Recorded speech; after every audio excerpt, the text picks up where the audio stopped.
Alors, on va faire la correction de l'activité sur l'énergie des objets en mouvement. Donc, ça commence avec une introduction où on a Malik qui est étonné parce qu'il a laissé la même trace dans le sable que Alice, alors qu'il est plus lourd. Et donc, il se pose la question, comment est-ce que ça c'est possible? On nous demandait donc de répondre à la première question.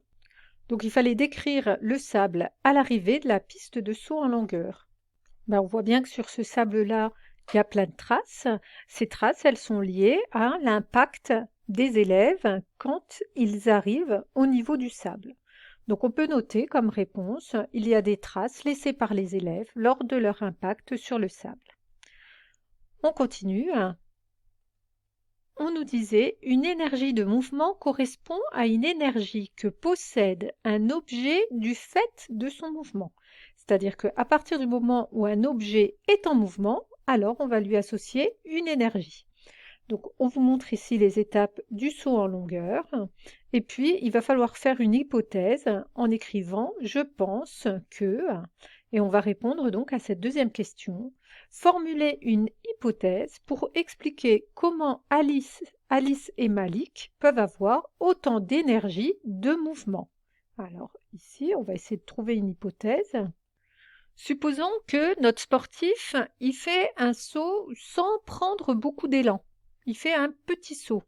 On peut imaginer qu'il va laisser une petite trace sur le sable. Et puis qu'au contraire, s'il fait un grand saut en venant très vite, ben, il aura un impact beaucoup plus important. Donc on peut imaginer, ça peut être une première hypothèse, que la vitesse, elle va influencer au niveau de l'impact.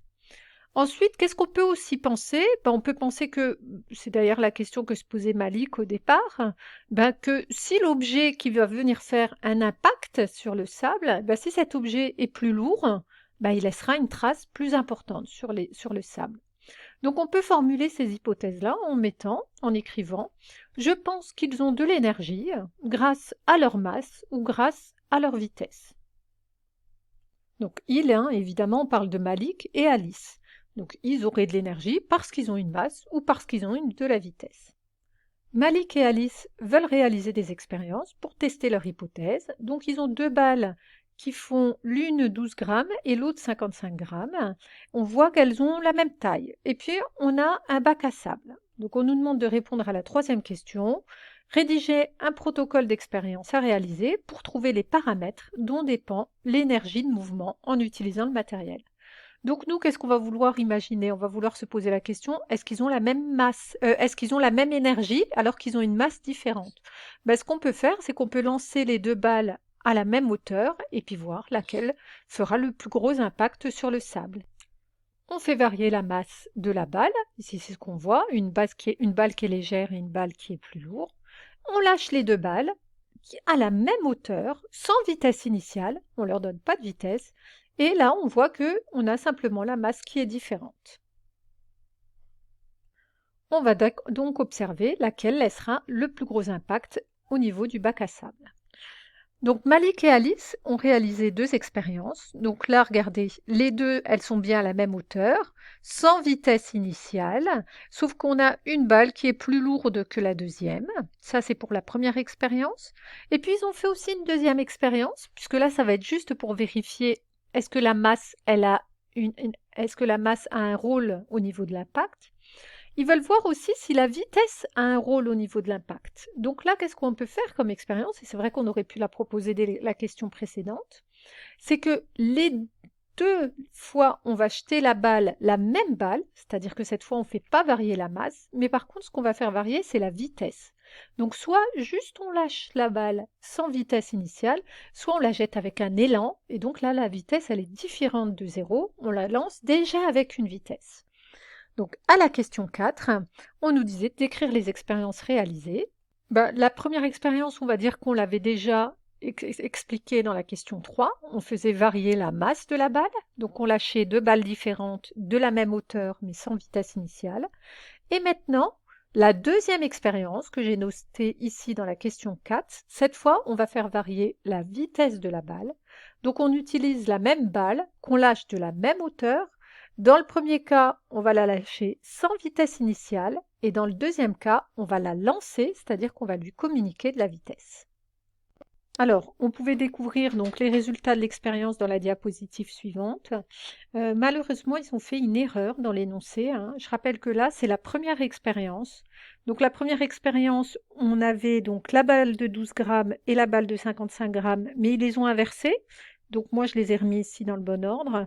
Et le but, c'est de voir la différence entre la masse, mais par contre, il faut que la vitesse, elle soit la même. Donc les deux, c'était bien une vitesse de 0 mètres par seconde.